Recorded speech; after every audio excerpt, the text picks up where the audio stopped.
big electronic brain UNIVAC is predicting major victory for President Eisenhower.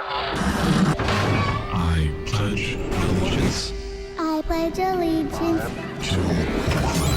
to the flag of the United States of America. Now I am become death. Of landing a man on the moon.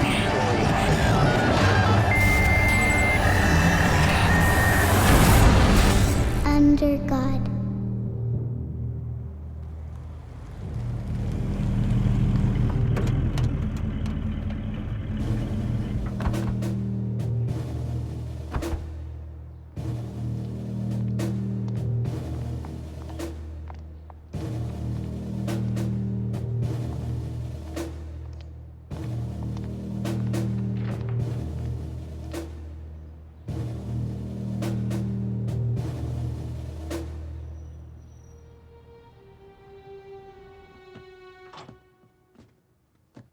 Professor?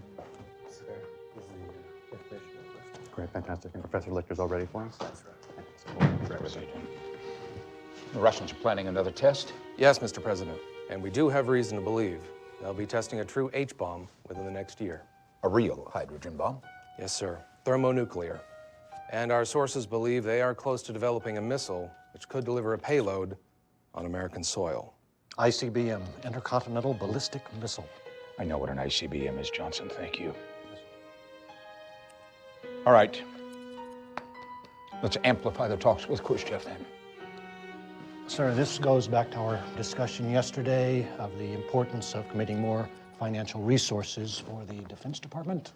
We cannot afford to fall behind in this technology, sir. This technology may well be our undoing, gentlemen. We're in a race here to annihilate ourselves. Where is all this headed? I can tell you right now, I don't like it. I don't like it.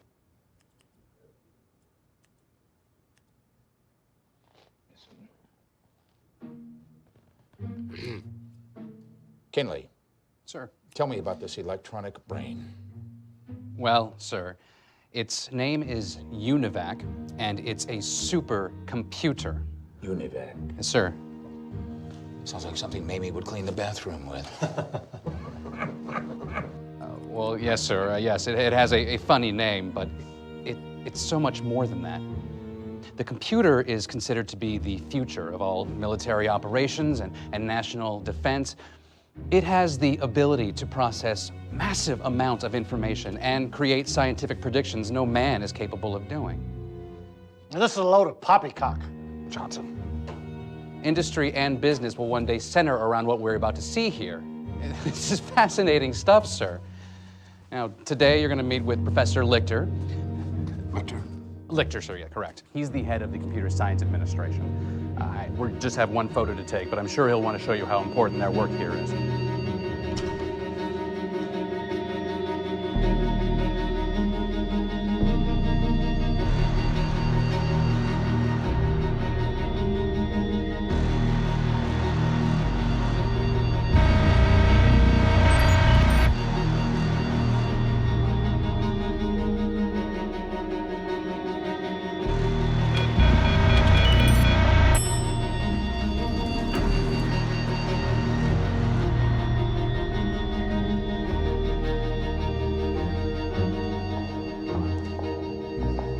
This is Professor Lichter here, sir.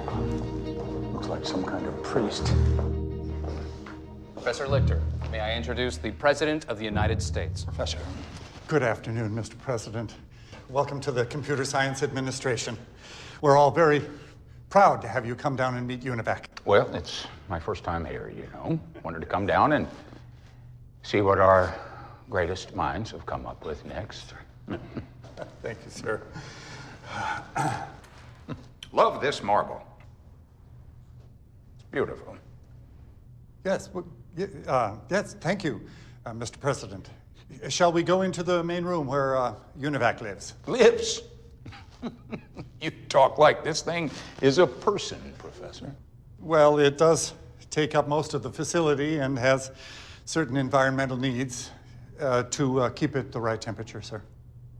Sounds a little temperamental, Well, it takes a little care now, but computers will be the very fabric of society, sir. It's the beginning of the computer age for America. Are you so sure about that? Because I think it's American spirit that's gotten us where we are today. Maybe. Shall we go into the other room and introduce you to UNIVAC? Lead the way, Lick. To your point, sir, UNIVAC... All right, gentlemen, look here. UNIVAC did predict your victory over Adlai Stevenson. I know this, but the computer didn't win the election for me. That was votes. Votes by citizens, real Americans. Unfortunately, that prediction was suppressed due to fear of unknown public reaction. That was to keep people from going hysterical. We didn't want another War of the Worlds case. Or to influence the election. Well, the public may be fragile, but computers will only make their life better, not worse. The public doesn't trust technology moving so fast, Professor. I understand that. But you can trust a computer. Gentlemen, let me introduce UNIVAC. It's capable of 2,000 calculations a second. First of its kind. It's being installed in every branch of government. And soon it will be in every home in America, like radio or television. One day, it will surpass the intelligence of a human being. Impressive, Professor. But I'm not sure that your machine can beat me.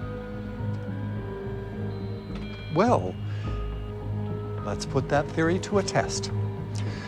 If you would, Mr. President, ask it a question, and UNIVAC will answer it. Anything. Anything, Mr. President.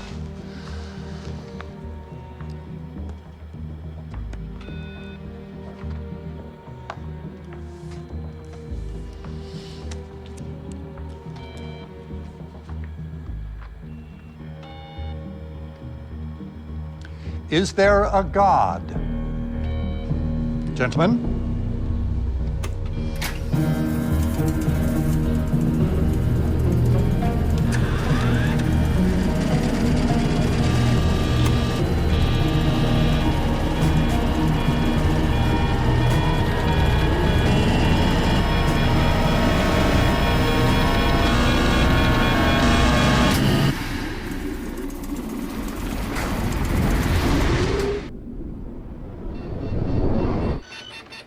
Well, what is it, man? What does it say? What's the answer?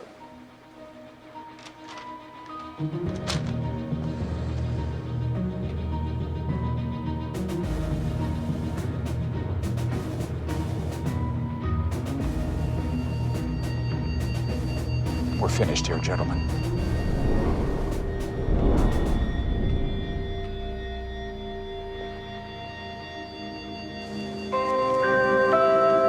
Good evening. Today, President Eisenhower signed a law to add the words "under God" to the Pledge of Allegiance. Effective immediately, the U.S. Mint will now print the slogan, "In God We Trust," on bills and coins. Despite opposition from those who support the separation of church and state, the words "under God" will now be recited in the Pledge of Allegiance by all U.S. school children. These words, "under God," will remind Americans that despite our great physical strength, we must remain humble. They will help us to keep constantly in our minds and hearts the spiritual and moral principles which alone give dignity to man, and upon which our way of life was founded. Under God.